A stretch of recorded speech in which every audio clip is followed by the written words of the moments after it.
Les gars, on est en train d'assister à un gros rebond de la part du Bitcoin et du marché des crypto-monnaies à partir de la ligne orange. La question est bien sûr, est-ce qu'on peut faire confiance à ce mouvement à la hausse? Eh bien aujourd'hui, on va discuter exactement de ceci. Je vous tiendrai au courant au sujet des altcoins, de l'Ethereum, Solana, Doge, Cardano, XRP. On va discuter des marchés des crypto-monnaies en général. Je vous parlerai bien sûr de mes stratégies de trading et je passerai également en revue tout ce que vous devez savoir avant que le grand jour arrive. Ce fameux grand jour, ça va être ce vendredi. Il faut que je vous dise pourquoi. Il y a vraiment quelque chose d'énorme qui doit être annoncé ce vendredi, alors on va en discuter au sein de cette vidéo. Encore une fois, assurez-vous de rester du début jusqu'à la fin pour toutes ces infos. Bienvenue à tous, je m'appelle Maxime et je vous apporte chaque jour des nouvelles vidéos en français sur les crypto-monnaies en vous apprenant comment vous faire de l'argent sur ce marché. Si vous êtes nouveau sur cette chaîne, alors soyez sûr de vous abonner et d'activer la cloche dès maintenant. Ok, comme toujours les gars, allons droit au but. Ce que vous pouvez constater ici du côté du Bitcoin, c'est que, en fait, hier, on a eu un petit dip en dessous des 81 400 $ ici. Cette ligne de support est extrêmement importante. On est passé, en fait, très très proche de clôturer en dessous des 81 000. Alors, encore une fois, vous savez que je m'en tiens toujours à ma prédiction, même si c'est quelque peu risqué. Je ne pense toujours pas qu'on va clôturer en dessous des 81 000 et ça reste toujours ma position actuellement. Mais il y avait tout de même énormément de personnes qui pensaient en fait qu'hier c'était le fameux jour où on allait, cette fois clôturer en dessous des 81 000 simplement parce qu'on était extrêmement proche de le faire et qu'on n'avait pas vraiment de catalyseur bullish. Mais en regardant un petit peu ce que le Bitcoin a fait depuis lors, on a eu un autre gros rebond à partir de mon niveau ici des 80, la ligne orange que vous avez ici. Ce que vous pouvez également constater, c'est qu'on a eu une tendance ici de réaliser des creux de plus en plus élevés sur cette ligne de tendance ici, sur base en tout cas, pas des mèches mais des clôtures de chandelles. Alors, les choses, on dirait qu'elles sont en train un petit peu de se redresser actuellement pour le Bitcoin, mais on sait qu'on doit tout de même se préparer à une grande volatilité ici. Mais les bulls, au moins, défendent cette ligne orange avec tout ce qu'ils peuvent et je reste bullish ici sur les intervalles plus courts et, vous vous en doutez, ça restera ainsi jusqu'à ce qu'on clôture en dessous des 81 000 si ça arrive, mais selon moi, ça ne risque pas d'être le cas. Donc voilà, je reste optimiste ici sur chaque intervalle de temps pour le Bitcoin. Maintenant, si vous regardez les altcoins cette fois, vous pouvez voir que l'Ethereum essaye actuellement de dépasser la résistance clé de ma ligne orange qui est ici aux 2200 $. Donc on va garder un œil attentif là-dessus, je vous tiendrai au courant. Si on regarde Solana, on est un petit peu au milieu de deux lignes de tendance ici. Le prochain niveau de résistance, ça va être les 149 $. Si vous prenez Doge, Doge est toujours dans une tendance à la baisse ici. Ça ne s'annonce vraiment pas extrêmement bien de son côté. Pour Cardano, par contre, ça a une bien meilleure mine et Cardano a eu un gros rebond à partir de mon niveau de support ici au 87 et vous pouvez voir en fait que sur le dollar exact on est remonté jusqu'à ma ligne orange de ce côté, on s'est fait rejeter exactement sur cette résistance ici, donc la ligne orange au 99,5 cents.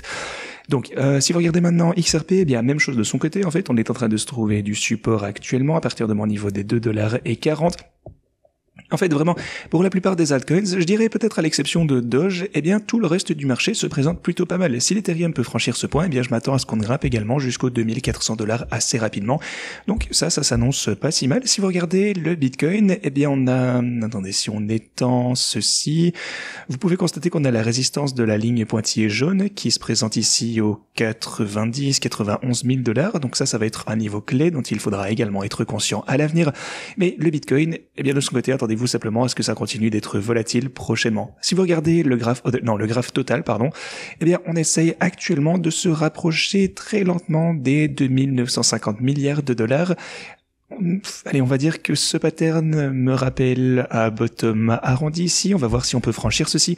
Mais la chose la plus importante pour les plus petits altcoins, c'est le graphe Others. Alors, vous pouvez voir que hier, je vous ai dit que j'étais quelque peu inquiet parce que cette chandelle de ce côté, était assez en péril. Si on clôturait en dessous de cette ligne orange sur le graphe Others et qu'on commençait à se consolider en dessous de ce point, ça aurait été très inquiétant.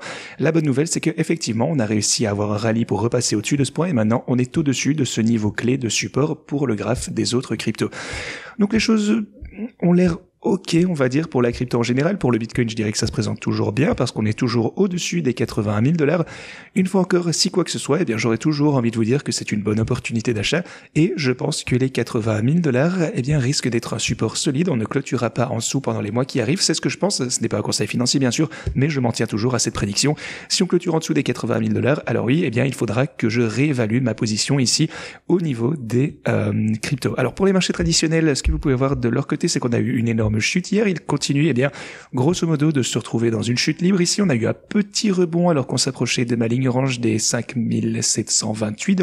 On verra donc bien si on peut rester au-dessus de ceci une fois encore ou si peut-être une fois encore on va se retourner et continuer cette période de baisse. Et voilà, les marchés traditionnels ont de toute façon un gros support ici au 5730. Ma ligne orange supporte également les marchés traditionnels de ce côté. Ceci dit, avant qu'on discute des événements importants qui se sont produits hier et qui arrivent aujourd'hui, qui sont produits déjà aujourd'hui en fait avec les tarifs douaniers, on va rapidement parler des bots. Actuellement, je suis en baisse de $360 000 sur les stratégies de trading ici. Vous pouvez constater que ma stratégie Bitcoin, eh bien la première, actuellement est toujours en dessous de sa fourchette. Il faudrait qu'on remonte aux $88 000 avant qu'on ne recommence une fois encore à trader. $86 000 de profit sur ceci. Alors les bots Ethereum ne se portent pas extrêmement bien. Un quart de million presque de pertes ici. Ce qui aurait été quasiment $400 000 de perte pour le coup si je n'avais pas utilisé cette stratégie. Voilà, encore une fois, je suis très heureux d'avoir au minimum un petit bénéfice ici qui a été réalisé sur l'algorithme pour compenser cette grosse perte et pour baisser mon prix de liquidation. Si on regarde Solana, mon premier bot est également en chute de $173 000. Mon premier bot Doge est en baisse de $135 000. Mon bot XRP pour le coup de son côté se porte pas mal, en hausse de $30 000. Le bot Cardano se porte vraiment bien, en hausse de $80 000. Deuxième bot Ethereum est également en chute avec $20 000 de perte. Et mon deuxième bot Bitcoin, lui, de son côté, est en hausse de $11 000. Mon deuxième bot Solana, lui, en hausse de 12. Donc, ok, ça c'est cool à voir au minimum. Le nouveau défi du x100 est en hausse de 13% actuellement, presque 14%. Et je travaille toujours sur ce fameux projet de reproduire l'ancien bot ici le plus précisément possible.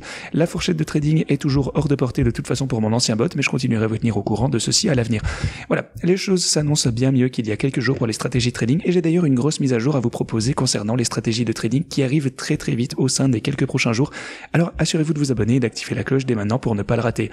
Aussi, si vous souhaitez prendre position dans mes bots de trading, maintenant vous pouvez prendre position à un prix bien inférieur par rapport à il y a quelques jours à peine, maintenant que le marché est un petit peu moins pessimiste. Vous pouvez donc descendre en description, vous inscrire sur Pionex avec ce lien, puis réclamer le dépôt avec le deuxième. Ensuite, vous avez les bots Bitcoin, Ethereum, Solana, Doge, Cardano, XRP. Et pour tout autre altcoin qui pourrait vous intéresser, vous avez également ce lien juste ici qui vous ramènera à la page de trading, donc n'hésitez pas à en profiter.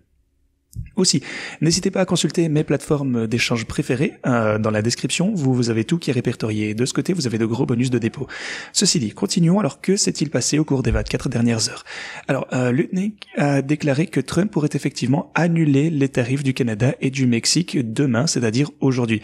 Ceci a suscité énormément d'optimisme sur le marché et il pourrait potentiellement y avoir une annonce de compromis tarifaire demain, c'est-à-dire aujourd'hui.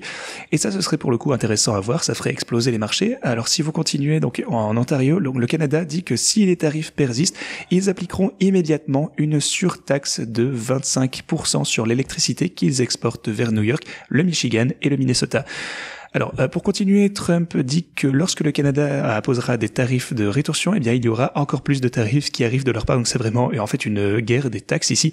Ils augmenteront du même montant. Donc, encore une fois, vraiment, c'est la bataille tarifaire ici. On va se retrouver, je sais pas, peut-être avec des taxes de 200% si, en fait, pour le monde entier, partout, bientôt, peut-être, si ça continue. C'est juste dingue à voir. De toute façon, ça ne peut pas continuer comme ça.